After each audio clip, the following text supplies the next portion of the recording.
ایک دفعہ کا ذکر ہے، ایک چھوٹے ساحلی گاؤں میں عارف نام کا ایک غریب مچھیرا رہتا تھا۔ ہر روز وہ اپنا جال سمندر میں ڈالتا، اس امید کے ساتھ کہ اتنی مچھلیاں پکڑ لے جو بازار میں بیچ کر اپنے خاندان کا پیٹ پال سکے۔ لیکن قسمت نے اسے شاذ و نادر ہی ساتھ دیا اور اکثر وہ خالی ہاتھ گھر واپس لوٹتا۔ ایک دن جب عارف دوبارہ اپنا جال ڈالنے کی تیاری کر رہا تھا تو اس نے پانی میں کچھ چمکتے ہوئے دیکھا۔ تجسس کے مارے وہ سمندر میں چلا گیا اور ایک پرانا خوبصورت پیتل کا چراغ نکلا جو بارنکل سے ڈھکا ہوا تھا۔ چراغ قدیم اور قیمتی لگ رہا تھا، لیکن اس پر اتنی مٹی جمی ہوئی تھی کہ تفصیلات کو سمجھنا مشکل تھا۔ عارف نے سوچا کہ چراغ کو صاف کر کے شاید اچھی قیمت پر بیچ سکے۔ جیسے ہی اس نے چراغ کی سطح کو کپڑے سے رگڑا، ایک گاڑھا دھواں نکلنے لگا اور دھوئیں کے اندر سے ایک دیو کامت جن نمودار ہوا، جن کی موجودگی شاہانہ تھی۔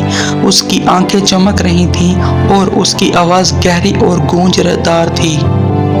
مجھے آزاد کرنے کا شکریہ شریف مچھیرے، جن بولا۔ میں صدیوں سے اس چراغ میں قید تھا۔ اپنی شکر گزاری ظاہر کرنے کے لیے میں تمہیں 3 خواہشات پوری کرنے کا موقع دیتا ہوں، ان کا عقل مندی سے استعمال کرنا۔ عارف اچانک ہونے والے واقعات سے حیران جلدی سے اپنے آپ کو سنبھال لیا۔ اسے احساس ہوا کہ یہ ایک بار ملنے والا موقع ہے جو اس کے اور اس کے خاندان کی تقدیر بدل سکتا ہے۔ میری پہلی خواہش یہ ہے، عارف نے کہا، کہ جب بھی میں مچھلیاں پکڑنے جاؤں تو بہت ساری مچھلیاں پکڑوں۔ جن نے سر ہلاتے ہوئے عارف کی خواہش پوری کی۔ یہ ہو گیا، اب سے تم کبھی بھی خالی جال کے لے کر واپس نہیں آؤ گے۔ خوشی سے نہال عارف نے جن کا شکریہ ادا کیا اور جلدی سے اپنا جال سمندر میں ڈالا۔ اس کی حیرانی کی انتہا نہ رہی جب اس کا جال فوراً بڑی بڑی اور خوبصورت مچھلیوں سے بھر گیا۔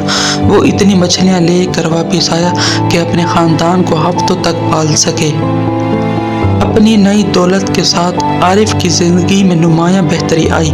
اس نے اپنی پرانی کشتی کی مرمت کروائی، نیا ماہی گیری کا سامان خریدا اور یہاں تک کہ اپنے خاندان کے لیے ایک نیا گھر بھی بنا لیا۔ لیکن اپنی کامیابی کے باوجود عارف جن اور اپنی باقی 2 خواہشات کو نہیں بھولا۔ ایک شام جب وہ اپنے خاندان کے ساتھ بیٹھا تھا، عارف نے فیصلہ کیا کہ اب وقت آ گیا ہے کہ دوسری خواہش کو استعمال کیا جائے۔ میری دوسری خواہش یہ ہے، اس نے کہا، کہ میں اور میرا خاندان صحت مند رہیں اور لمبی عمر پائیں۔ جن دوبارہ ظاہر ہوا اور عارف کی خواہش پوری کی۔ تمہاری خواہش پوری ہوئی، تم اور تمہارا خاندان صحت مند اور طویل عمر پائیں گے۔ سال گزرنے کے ساتھ ساتھ عارف اور اس کا خاندان خوش و خرم اور صحت مند زندگی گزارتا رہا۔ وہ اپنی برادری کے معزز اور مہربان افراد بن گئے، لیکن عارف کو ہمیشہ یہ احساس رہتا تھا کہ آخری خواہش کو کسی واقعی اہم کام کے لیے بچانا چاہیے۔ ایک دن جب عارف ایک پتھریلے چٹان کے قریب مچھلیاں پکڑ رہا تھا، اس نے مدد کی پکار سنی۔ وہ فوراً آواز کی طرف لپکا اور ایک جہاز کے تباہ حال ملاح کو ملبے کے ٹکڑے میں چمٹے ہوئے پایا۔ عارف نے ملاح کو اپنی کشتی میں سوار کر لیا اور اسے گاؤں واپس لے گیا۔ ملاح، جس نے اپنا نام کریم بتایا، عارف کے مدد کے لیے بہت شکر گزار تھا اور اپنی بدقسمتی کے بارے میں بتایا۔ وہ ایک تجارتی جہاز کے عملے کا حصہ تھا جس پر قزاقوں نے حملہ کیا تھا۔ قزاقوں نے ان کی تمام اشیاء چرا لی تھیں اور عملے کو سمندر میں چھوڑ دیا تھا۔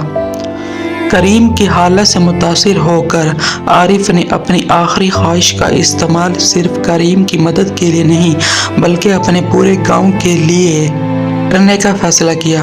میری تیسری خواہش یہ ہے، عارف نے اعلان کیا، کہ میرے گاؤں کے لیے خوشحالی اور امن ہو تاکہ کوئی بھی غربت یا بدقسمتی کا شکار نہ ہو۔ جن آخری بار نمودار ہوئے اور عارف کی خواہش پوری کر دی۔ تمہاری خواہش پوری ہو گئی نیک ماہی گیر، تمہارا گاؤں خوشحالی اور امن کے ساتھ پھلے پھولے گا۔ اور ایسا ہی تھا، سمندر اور زرخیز زمینوں سے وافر فصلوں کے ساتھ گاؤں خوشحال ہوا۔